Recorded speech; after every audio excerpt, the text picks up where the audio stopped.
Welcome to Southern Orthopedic PrepZone Wrap-Up, driven by Carl Cannon. Hey everybody, James Phillips and Brian Hale back for another week of the DME PrepZone Wrap-Up Show. Brian, are we week 8? Is that what we're in, week 7? Week 8? Week 8. Over with. Like only a couple more weeks and we're talking about playoffs. Mm-hmm. So, week 8, you went to Summerton Christian. That was our game of the week. Yes. We'll talk about that in just a little bit, but a big win for the Vikings.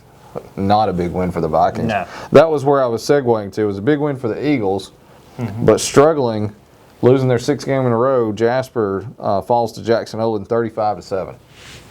Yeah, and we thought that was actually going to be pretty close. I picked Jasper to win, so it shows what I know.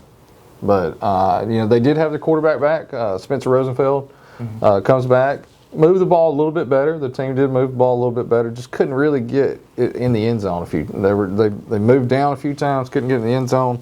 Jackson Olin made plays when they needed to, and took advantage of some situations. And Jackson Olin wins 35-7. Well, what can you say other than next week they do have a very winnable game? Yeah, next week they will be playing at Mortimer Jordan, which should be a game that the Vikings can win and should win. I think all of us will probably pick them next week. Yeah, I would too. I'm on DMEPrepZone.com. For anybody who's not there, go there anytime during the week, but definitely be there on Friday night so you can see live scoring updates throughout the night. Brian, next game to talk about, well, Curry and Northside, they canceled. COVID. Northside gets a forfeit win. How about Addison? This was a really interesting game. Lamar County was up early, up at halftime. Yeah. And then Addison storms back. They scored 21 in the fourth quarter, scored 28 unanswered in the second half to win 42-27. Yeah, and completely shut out Lamar County in that second half. Right. And, James, this is big because Lamar County beat Aliceville last week. Right. So we've got a jumble right now, and Addison, there's a possibility things fall in the right place. They could end up with a region championship. That's right, yeah. And I kept looking at this. I looked at it at halftime, and it was 27-14. And I thought, what's happened to Addison? Like, we really thought they would show up in this game, even though Lamar County did upset Aliceville. But the Bulldogs, man, they had a huge second half and pull out that win. So that's a good win for the Winston County School. Yeah, I heard Coach David Smothers on the way in talking about Christian Roberts. Christian Roberts is a bona fide playmaker. Right. If Coach Smothers was talking about him this week, you know he did something big. Right. Last week he had 6 touchdowns, James. Wow. So he's incredible. Well, and another Winston County school that turned it on in the second half again, Winston County beat Sulligent 30-12. That game at halftime was 14-12. And so then Winston County scores 16 unanswered in the second half, puts them away, and Winston County's looking for a playoff berth. Yeah, and I mean, I think right now that they've got to be hotly contesting a playoff berth. Yeah, they're 5-2 on the year now, and really got things going. You talk about playmakers, Austin Owens is as good a playmaker as we have in the area, and he had another big game tonight. Yeah. Well, I mean, right now, of course, we know the top tiers in that region. Aliceville, Lamar County, Addison. Right. But Winston County can hold steady, and they can grab that fourth place spot. Right. How about Lynn at Meek? Meek picks up the win. Who saw this coming? Meek, 34-32. They score 14 points in the fourth quarter to pick up that win. Yeah, and a big congratulations to Coach Houston Powell. That's right. His first career win as a head coach.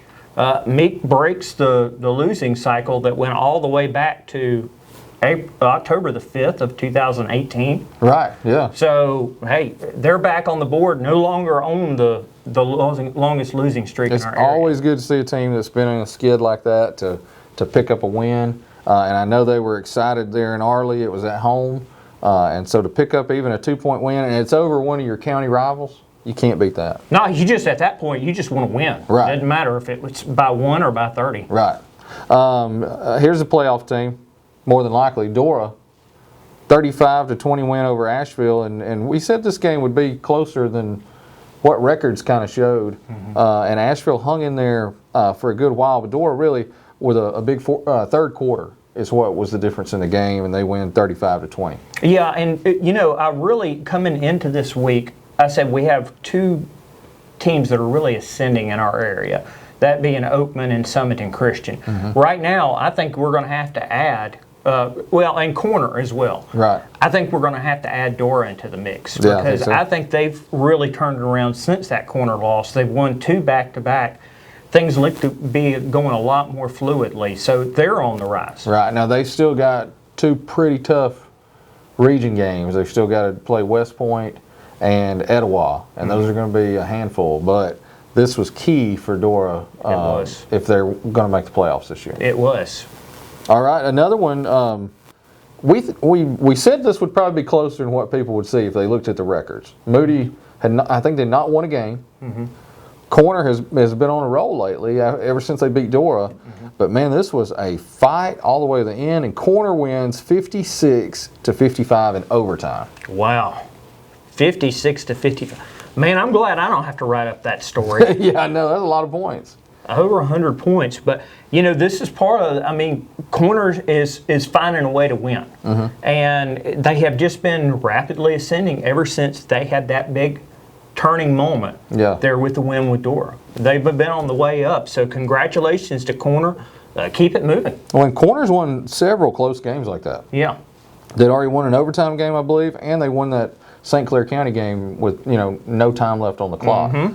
So the Yellow Jackets have proven if it's a close game, they can pull out the win. How about Cordova had to travel to Birmingham to play Carver. Cordova held tough, but they fall 24-14. They were losing 17-14 at halftime. And then the Blue Devils just couldn't get anything else on the board offensively. Well, I think most of us knew that this was going to be a tight game from top to bottom. That Cordova lost, I can kind of see it. We've been talking about this all year long. Jasper and Cordova are 2 teams that are just in the wrong classification. Right. They really are. It's a numbers thing. There's a whole lot of things that go into it, but right now, Cordova's just got to look for improvement as they look to build. Right. Let's see. Next one. Oakman, Carbon Hill. Wow. 47-0. Now that is a scorching red hot team. And that one could have been a lot worse. I talked to Keith Dobbins from WVTU. What's their call there? WVTU, right? No, WVUA. WVUA. Channel 23 out of Tuscaloosa. He was on the sidelines shooting it, and he told me he'd been at that game, and he said really it could have been a lot worse at halftime than what it was. That Oakman kind of started putting in the subs early, and from what I was told, they started kneeling the ball in the fourth quarter with like 4 minutes left to go in the game. Well, there's a lot of respect and closeness in between Coach Ryan Hall and Coach Travis Williams, between the both of the teams. Yeah. They have a lot of things that they do as far as workouts together and stuff like that. So, it doesn't surprise me as far as a class move like that. But, Oakman is really a top tier now. I think right now, if they meet Winfield with the improvements that they made, it might be a different ballgame. I think so, definitely. It's going to be interesting to see.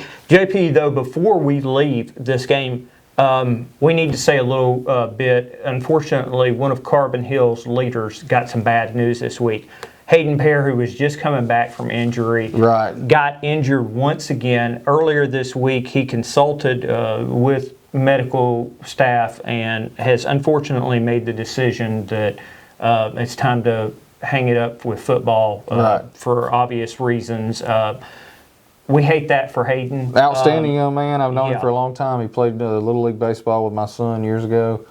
Just a great kid from a great family, and it's always sad to see somebody go off the field, not the way they want to. Yeah, absolutely. He was one of our second team Eagle Elite players as well, and was looking to really make a big difference this year. But Hayden, our hats off to you. We hate that it ended that way, but we'll remember you definitely for all the great contributions that he made. That's right. Okay. As we were talking about Oakman too, I do want to mention we've said they're on a roll. Caden Marchbanks has been somebody who has really stepped up, and he did in this game tonight as well. He may be somebody to consider for our Player of the Week this week because he had a huge game. And we do want to mention that Player of the Week. Be sure to let us know who in your games had a big game. Comment on the Daily Mountain Eagle Facebook page on our stories and let us know who we should be looking at for that. Southern Orthopedic Prep Zone Wrap-Up, driven by Carl Cannon. Presented by Kilgore Green Funeral Home, Nelson, Bryan and Cross, Bank of Walker County, Jasper Main Street, Southern Orthopedic,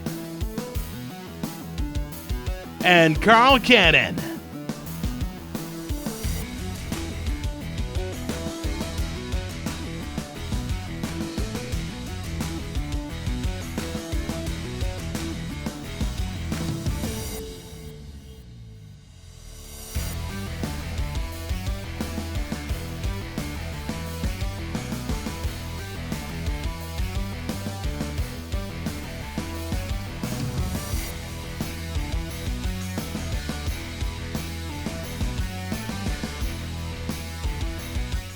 All right, game of the week.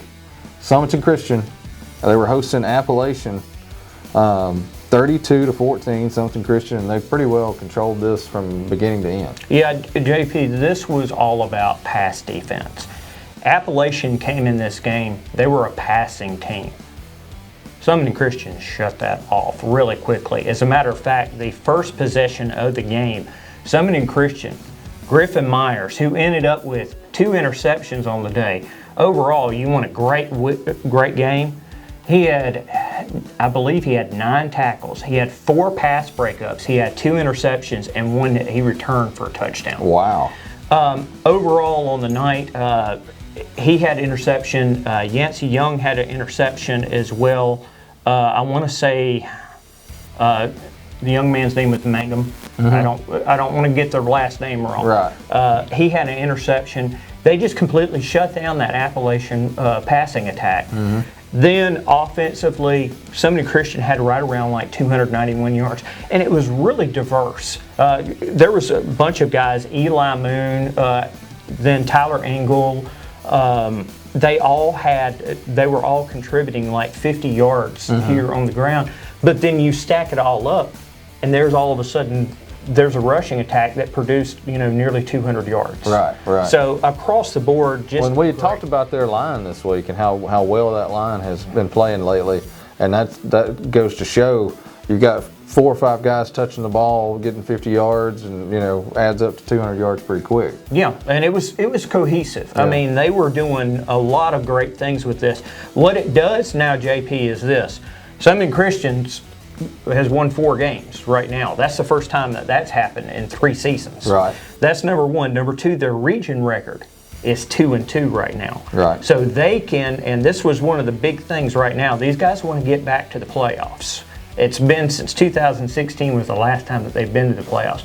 They want to get in there with a 2-2 record right now. They're in the hunt. They play Coosa Christian next week. Yeah. Appalachian beat Coosa Christian 56-15. Ooh. So you got to think that's going to be a 3rd region win. Yeah, that's going to be a big one. And then the showdown, which we're slated to cover in 2 weeks against Valley Head. That's the path right now for Summerton Christian. They control their own destiny. Right. They can get on back to the playoffs. Right now, they're in the driver's seat. Right. Well, and just a great turnaround so far this season for Summerton Christian. We kind of said that early in the year. We thought that was a team to watch, that would be a winning team this year. And certainly they've done a very good job. Coach Powell, it was good for us to get to kind of hang out with him for really the first time we've hung out with him for a long time. Mm-hmm. When y'all went to practice to talk to him this week, I know he enjoyed having you guys there and really got a sense of exactly what we do with PrepZone for the first time other than his media day experience he's had with us. Yeah, and it was good. That was good overall. Yeah. We want to have a good connection with all of our coaches, and I'm glad Coach Powell got to see this. I got to spend a few moments with him when Eli Moon won the Player of the Week. Right. He wanted Eli to be awarded the Player of the Week in front of the lunchroom, so all the students could see. Right. So he's also seeing it as well. Yeah. And that's what we want to do. And the way that they're going right now, I can see Summoning Christian is going to be a very successful program under Coach Powell. Well, I know you want to go back there as much as possible because you were telling me before we got on the air that they really treated you well and brought you a goodie bag and. Like, people, you guys are going to have to step up. If Summoning Christian's bringing Brian a goodie bag, I mean, and it'd be nice to get some candy bars or something at every place we go to, right? It was beyond a goodie bag. They brought us cupcakes. They brought us cooler full of goodies. Man. Brought us chicken wings. The Summoning Christian Quarterback Club, the Washingtons, we love you. Oh, man, yeah. I mean, I awesome. I wasn't at the game. I didn't get anything, but. Well, you need to tell Jasper to step it up. Now, you do have the Golden Viking. I mean, yeah, but still, we want everybody to step up and appreciate us when we get there, right? Yeah, absolutely. Because we have a lot of fun, but it's a lot of work too. Yeah, absolutely. What we do here. And we always love free food. I mean, look at us. We love free food. I will eat free food anytime. I have 5 children. It's always good for me to save a little cash and eat any free food possible. The best 2 types of food are free and hot. You get them both at the same time. It's a great meal. I like it. All right, Brian, anything else? We got college games tomorrow. Alabama's been moved back a little bit. Really don't understand why an hour and a half is going to be much of a difference. But Alabama and Ole Miss are playing. I would think Tide's going to roll. Yeah. And then we've got Auburn playing Arkansas. One of our good friends here, Jeffrey Winborn, says that Arkansas may win that game. It wouldn't surprise me. I mean, Auburn continues to befuddle me. I know, but I really think this will be one of those games where they'll run for like 500 yards. It'll be, completely opposite of last week. Well, I mean, take a look. You got a 300-pound tight end that you had basically running the football. Right. Okay. Then the halfback behind him on that series ran it well. Why not line up in the I formation and let him lead block for your halfback? Yeah, just run the football. It's not rocket science sometimes. Any other things we need to talk about? I think that's it, probably. Yeah, I believe it is. It's kind of, it's 2020. It's bizarre world for us to be doing this on Thursday. Yeah, we're doing it on Thursday. You guys will be watching this on Friday. Lord willing, with Jeffrey being able to get the edit done, which he always does a fantastic job. But I do want to mention Saturday night, I do have another wrestling show. New Era Wrestling will be presenting Collision Course at Lupton School, and we've got a full card that's going to be outstanding. We have one of the highlights of the card is going to be Larry D. He's called Legendary Larry D. He's on Impact Wrestling now. He's made a big name for himself. He's a big guy. He throws a punch as hard as Mike Tyson. I mean, he's got the biggest right hand that you will ever see. And he is going to be facing Bubba Cagle, our champion, who's the mayor of Parrish, in a title match. And I don't know if Bubba gets out of this one. Well, on the side note of that, one of your other stars that'll be appearing Saturday night was up in the open press box with us last week. All right, Cody Wyndham was. And I am giving him a title shot, too. He's getting a tag team title shot. Awesome. So I saw, apparently, he pile drived a ref. He did pile drive a ref, which I have had to fine him for that. And, as many flags that were getting thrown last week in Oakman Susan Moore. Right. We wanted to see a chair shot and a pile driver on one of the refs down there on the field so they would speed stuff up. I'll tell you what, if anybody could do it, he'd be the man. I'm kind of glad he didn't, because that probably would have slowed the game up even faster, but I was just about to send him down there. Right. Well, come out to Lupton tomorrow night. Doors open at 6. Show starts at 7. You do not want to miss it. It is the best $10 that you would ever spend in your life. Whether you're watching the show or you're watching the other fans, I'm telling you, it's a lot of fun. You've seen it. Oh, it's a blast. Right, family friendly. Bring your kids are going to love it. They can meet all the wrestlers, get autographs. It really is a good time. So be sure to do that.